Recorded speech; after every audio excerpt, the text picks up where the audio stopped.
Hi there, my name's Lockie, and welcome to the video. I'm a Microsoft technical trainer, and I'm here to take you through how you can protect your sensitive data in a digital world. Within this video, we are going to be covering two key areas. First, we need to understand the information protection framework. This is critical to how Microsoft Purview and the broader Microsoft 365 stack functions and ensures that you are able to do, well, what's on the tin, to protect our sensitive data in that digital world, which is the second topic.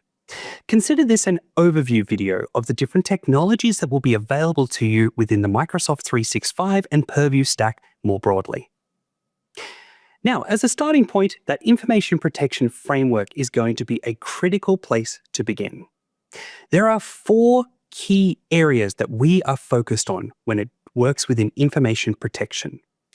The first is to know your data.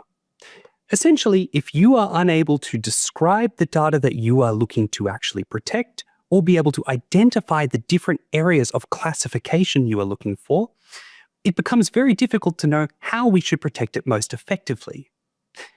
Once we do know our data and we have found a mechanism under which to explore and identify, we can then start to protect it from unauthorized sharing and from threat actors more broadly. Protection of data focuses on flexibility.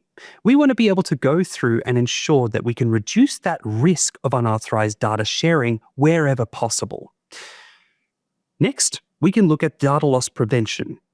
Risky behavior, unusual activity, or someone simply making a mistake all constitute different methods of being able to find concerning activity. By being able to identify that concerning activity early, we can ensure that when it actually gets down to the line, your data is not breached. And if it is, we know exactly how bad the spill is. And last of all is broad governance. This also comes through and allows us to understand what the potential risk is for holding data. How long should we be holding it? Who is responsible? All of these factors come into play.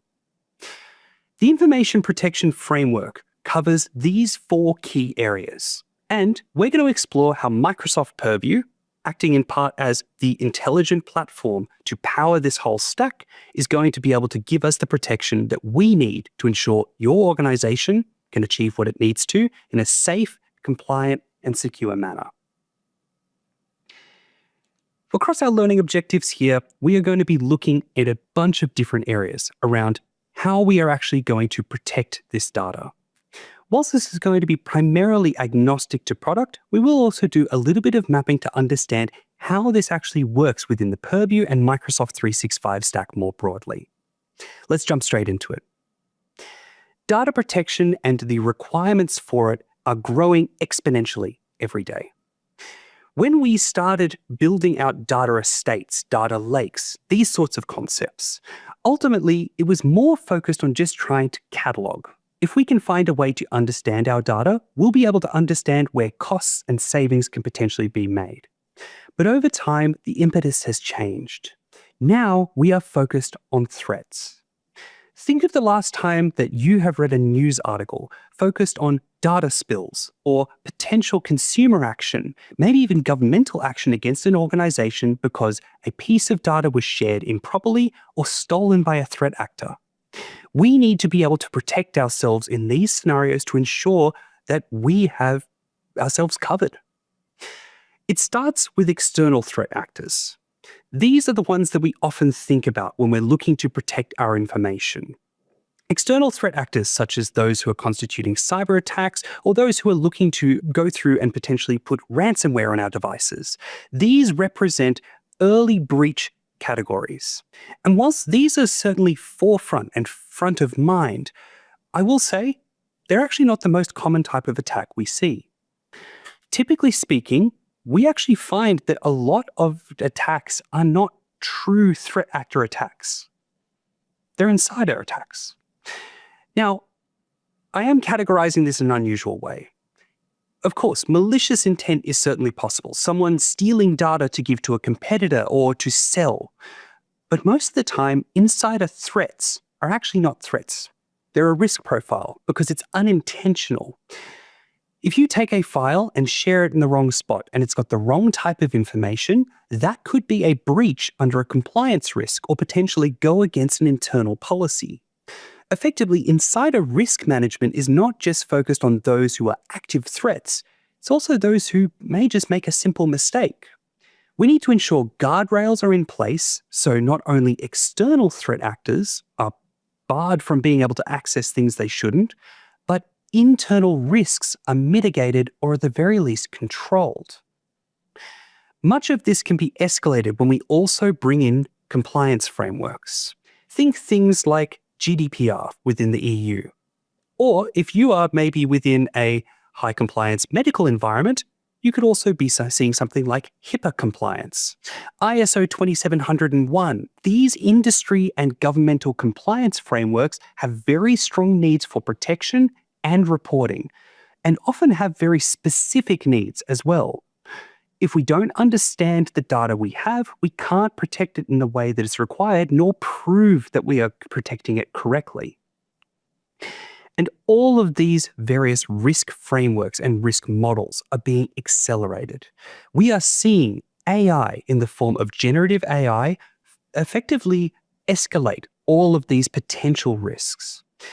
When an AI tool comes in, it could be misused, or data could be leaked accidentally, or it could simply expose something we didn't realize was there because we didn't put in the hard work to classify and protect our data first. You need to make sure that you are building out a clear, structured approach to work through that information protection framework, to classify, protect, and govern your data throughout. Without this, we can't get our risk profile down to a point where it makes sense for the business. Now, if this was easy, everyone will have already done it. But in reality, there are going to be a number of challenges you will face along the way. Managing sensitive data has many different obstacles, but one of the biggest that you will face is that data is everywhere. As much as we try and centralize our information in one spot, it's impossible to actually achieve that 100% of the time. The moment you use a third-party tool or integrate with some external vendor, you have suddenly split your data in two locations. Being able to understand where your data is stored is critical. Yes, we often think about things like emails, files, chats within collaboration tools, but it's beyond that as well. It's difficult to understand where everything is unless we can actually and actively categorize it. Let alone as we start to collaborate with others. As you bring in others into your organization across Teams or email or third-party collaboration platforms, the boundaries become blurred. How do you know where your organization ends and theirs begins when we're stretching it into other environments? We need to understand that sensitive data rightfully needs to be moved at times. So how do we control it and ensure that it stays in the bounds of what we require, even once it leaves our purview? Of course, if you put too many restrictions in place, people will start to try and work around them. Overly strict policies may not only disrupt work, but lead to data leaks. We have to find a balance between what we need as a security team versus what is required by the users to get their job done.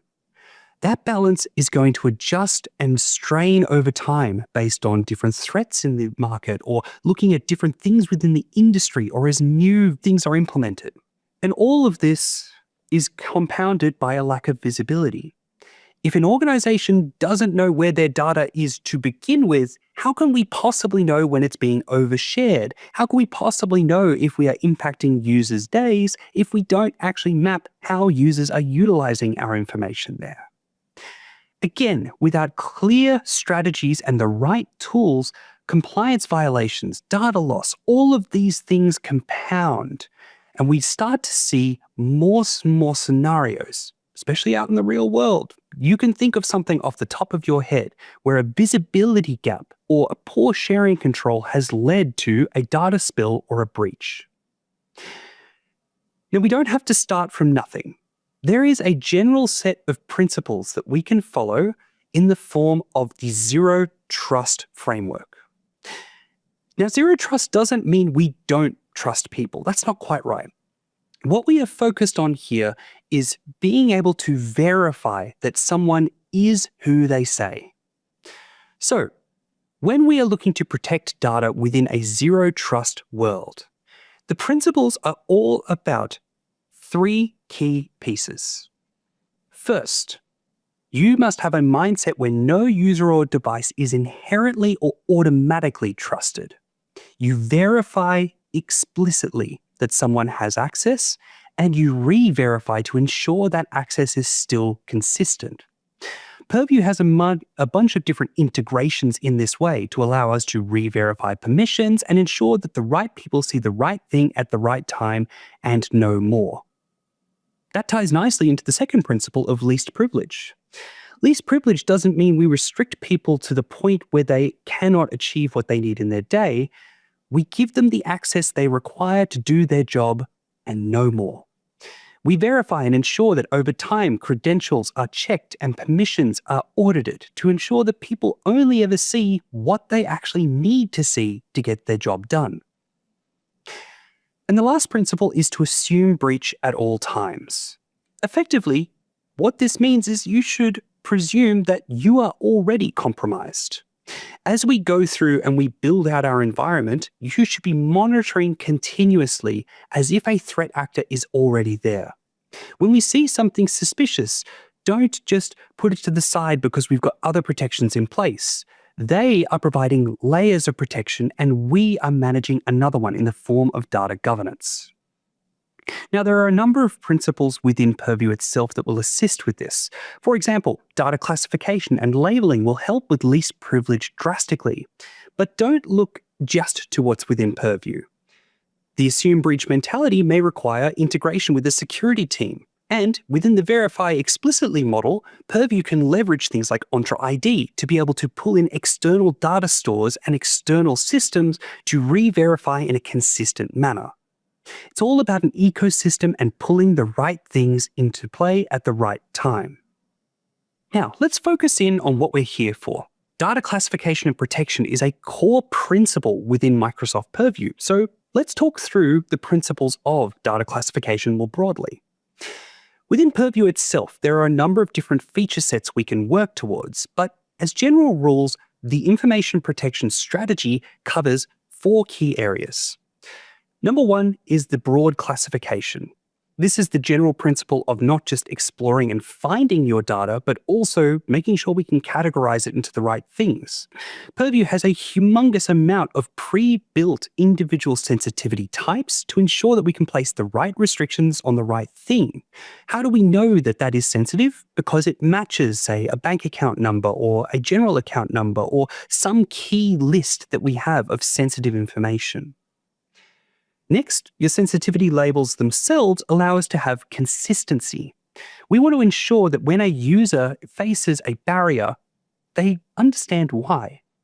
If something is labeled as internal only, it becomes very clear about when and where it should be shared, and it doesn't become unexpected when it's then blocked when they attempt to share externally.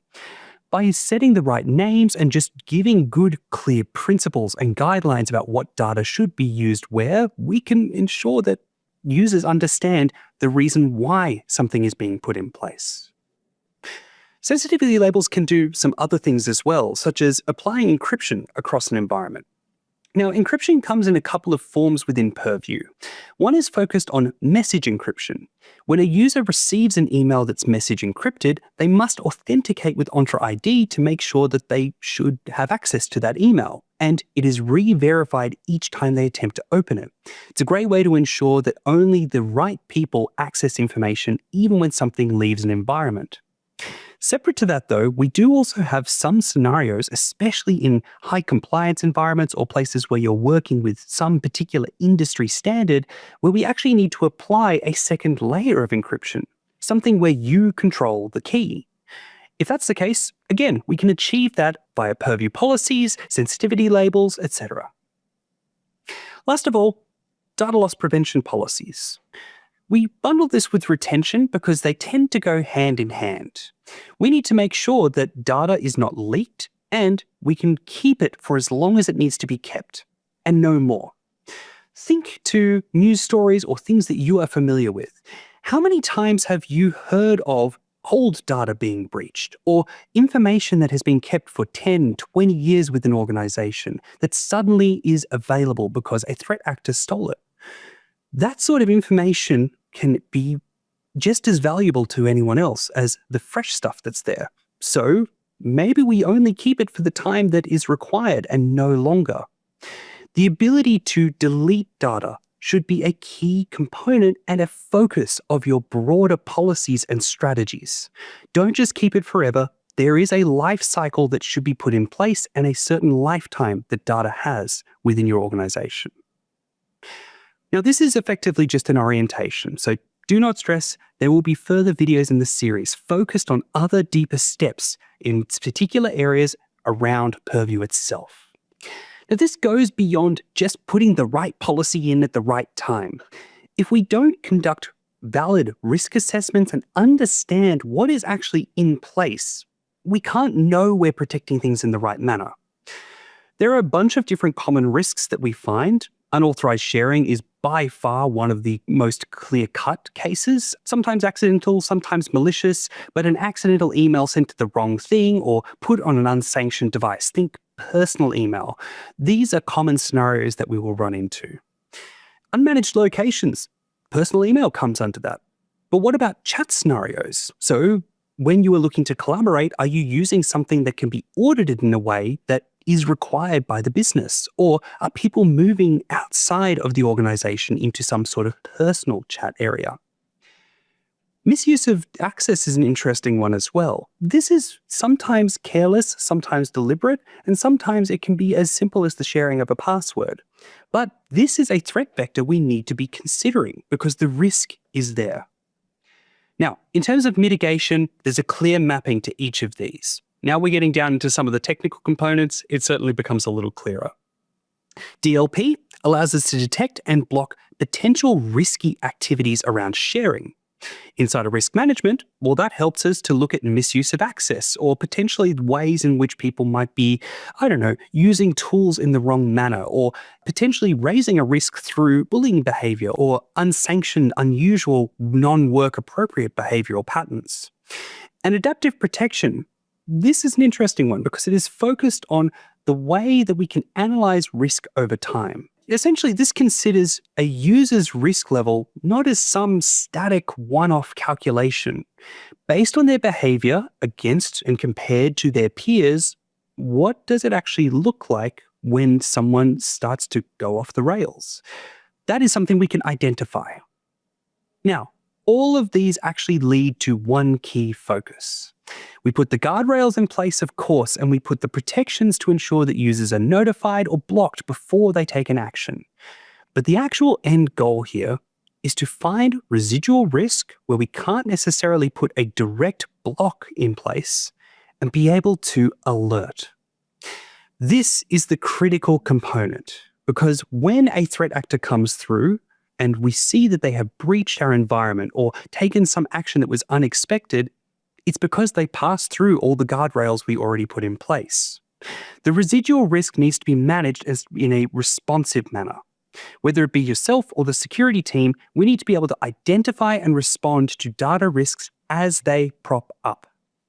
Now, this is not just monitoring. You need to be thinking beyond just preventative measures to make sure you are working in the way that you need to. This is looking beyond general prevention and thinking and planning for when and if a breach occurs. Remember, assume breach and make sure that you are thinking, we're already in trouble here. How are we going to ensure that we can roll back from it? Now, it starts simple. General audit tools like Purview Audit will collate logs, actions, file access, label changes, all of the things that come under the Purview state to be able to look through and enrich an investigation, understand why something may have happened. But of course, if we can alert on it, i.e. there's a clear scenario we can trigger, this gives us a better focus to search. DLP policies, insider risk management, communication compliance across Teams and email, these all can raise alerts and give us an area of focus to work with. It also goes into simple things like the Activity Explorer. This allows us to see where users have actually done certain things in the environment, where they've elevated or de-elevated certain files or classifications. Essentially, there's a lot that we have access to. And it doesn't have to stay in Purview. All of the data you're generating here, it's pretty useful to general security teams as well. Defender XDR can collate this information and use it as part of broader endpoint protection, or maybe some of our identity stack as well. So if we need to ensure that a laptop or a mobile phone is protected in the right way, we can essentially fine-tune the policies, detect where there's potential gaps, and ensure that we reduce that data exposure in a more active approach, where typical policies may not be able to reach directly. Now, as AI is the focus of everything right now, we should also talk through a couple of different protection areas we have specific to AI-generated and processed data. Now, the two sides of that coin, generated data and processed data, these are important ones to distinguish from one another. When we generate data with a generative AI tool, i.e. we take input and we go through and present something to a user, the generated information there itself could contain sensitive information. Purview allows us to categorize this using some of the different sensitivity labels. But we also need to think about the data that was fed in initially. Is the user pasting or uploading sensitive information? How will you know that? There are tools within Purview to be able to identify via sensitivity labels where and when sensitive information is utilized, but there's also additional things because most of this is actually a vendor issue. Whilst we have integration across Copilot, Microsoft 365 Stack, etc., we can go through and detect that information as it goes and is put into the system. How will you go through if you are using external AI systems, whether it be some of the common ones that we see in the marketplace or something that's more bespoke built by a third party? What are you doing to prevent those systems from generating risky data as well as users feeding risky data into there? You need to ensure that you are categorizing what level of information and what sensitivity of information can be fed into these tools, and make sure that they are labeled correctly, use DLP to manage the policies, and other policies within Purview more broadly to ensure that you've got things set in the way that you need to. This goes beyond just what we cover here. Many different countries are starting to put data privacy laws in around the use of AI tooling, and we need to be able to audit, track, and make sure that things are being used correctly. This is all about safe AI use, making sure that we have the right data going in at the right time, and where data should not be fed into an AI tool, we can put the restrictions in place. So let's recap back to it. It's the information protection framework. We know our data by searching and categorizing information. By going through and being able to identify where things lie, we can ensure that we are able to find the right things, identify where they sit, and we can put that protection in place. Through the protection component, we are able to apply policies and restrictions about where data should and should not be shared. We can ensure that we can prevent data loss through active policies, active checks, endpoint checks, the various things that we need to ensure that if an accident occurs, we block it from turning into a data spill. But if we do overshare information, we can be notified, we can alert on it, and we can go into the governance piece where we can ensure that those alerts are fed into a broader framework. Security teams can do what they need to. We can ensure that data is removed when it is no longer required by the organization. And we can ensure that everything has been put into a single spot that we're able to understand and identify properly. Now, as a starting point, we're going to do our first little demonstration here, where I can show you a little bit around the Purview portal itself, and I'll talk through how it's actually designed. There's a couple of things that we'll need to look at as a test user to make sure we understand where everything is and how to get around. But before we begin there, we need to get permissions set up. Using least privilege principles as part of that zero trust framework, we still need to go through and give our user the permissions they need to get their job done as an administrator. Let's get started. All right, so here I am in the Microsoft Purview portal, available at purview.microsoft.com. I'm currently logged in as a global administrator. GAs and these high-level administrative roles are generally required to be able to set up other administrative users. Now we need to set things up for Joni. Joni is going to be the user that we do a lot of our demonstrations with. And in order to get that ready, I need to make sure that we assign the right roles following a least privileged model. We'll open up here our users and then browse to our active users tab. This will show us all of our users and contains information like the username, what license someone has, effectively all the basic things that we would need to know to get ourselves started. We're going to just jump in and we'll do a quick search for Joni here. All right, now that we've got Joni's user profile here, we'll open this one up and we'll be able to view a lot more details about the user account itself. For example, we can view information about when they last signed in, details about any aliases. We can force a sign out of the user account if we need to, quite useful in security scenarios, any groups they're a part of, or the thing that matter to us, their admin rights. We'll open up the roles here and we'll be able to check the assigned roles that we have on Joni. Now, there are a number of different roles that are theoretically available here, but we currently have 3 specific ones assigned. For Joni, this is going to represent a least privileged for the sort of work they need to do within Purview, but you're going to need to assign the right roles for the right user. First of all, we have the application administrator. This is someone who's going to manage enterprise apps, app proxy, connections back to on-premises, those sorts of things. Next, we have the compliance administrator. Someone who's doing compliance administration is handling e-discovery cases and is also doing regulatory compliance checks around where data is stored, what identities are using it, things like that. Last of all is our security administrator.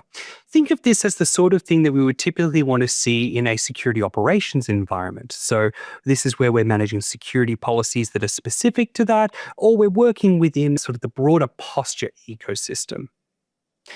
Now, there is actually a lot more roles than what we've looked at here, but these are the roles that are primarily focused within the Purview ecosystem. There's a link at the top that takes you into a page where you can view the rest of the roles separately over on learn.microsoft.com in the docs. But if you scroll down on the page here, you'll also be able to go and see a Show All button. When we hit Show All, we'll be able to see all of the different roles that are theoretically available in the Microsoft 365 ecosystem, even beyond what Purview currently supports. There are a range of different administrator roles depending on what it is you actually need to be able to get done. For example, at the top here, we have a range of different admin roles focused around different administrative principles, different development principles focused on the identity stack. Separate to that, we also have a range of different security roles. So if someone is working more within the stack of, say, Sentinel or Defender XDR, there may be some roles that are more relevant to what they're doing here. Make sure that you apply the right role for the right user at the right time and ensure you keep that least privileged model in mind at all times.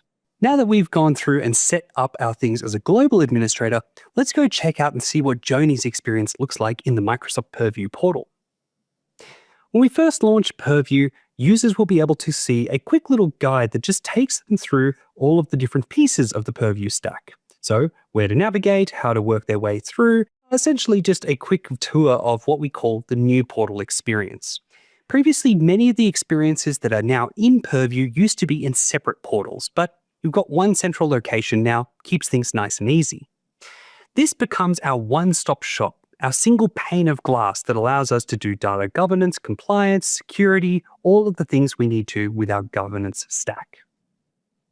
Now, over on the left-hand side of the page, we are able to see a range of different things focused around our solutions. There'll be tooltips that keep popping up that show us different areas of the stack, different things that will be of interest. We see the Easy Access to Solutions tooltip here, which is telling us where we need to go to be able to actually find all of the different pieces of the puzzle that make Purview up. There are a huge number of different solutions, and if you select that one, then hit Explore All, we can view all of the categories. First, we see the core capabilities up the top. Audit, settings, the core pieces that everyone is going to use a little bit of to get Purview work done. Next is risk and compliance. Communication compliance comes under this form. Data governance, which is where we can view a catalog of the information we have gathered so far. Data security, data loss prevention, policies, information protection, all of that comes under this banner.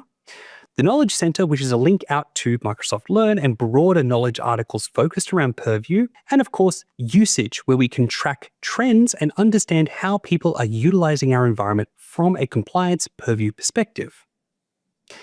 Now, once we choose to actually navigate into one of these solutions, we'll then see an entirely different flyout menu that is specific to that particular environment. Note, it does pop up on the left-hand side now. This quick access bar gives us, well, quick access. So if we are using only one or two of the solutions more commonly, there's an easy way to be able to jump straight back in. If you follow through the rest of the tutorial, it will take you through, show you where things like the settings menu are. So if we need to make broad solution-specific settings, we can do that there. There is a search bar up the top to be able to find specific tools or solutions and find the right pieces of the portal. And there's even a number of different trials and recommendations that you can actually roll out with a one-click feature down in the trials and recommendations setup. This is your home away from home, your single pane of glass where you will work across the stack, where you need to do any sort of work within Purview, your data estate, and your compliance stack more broadly.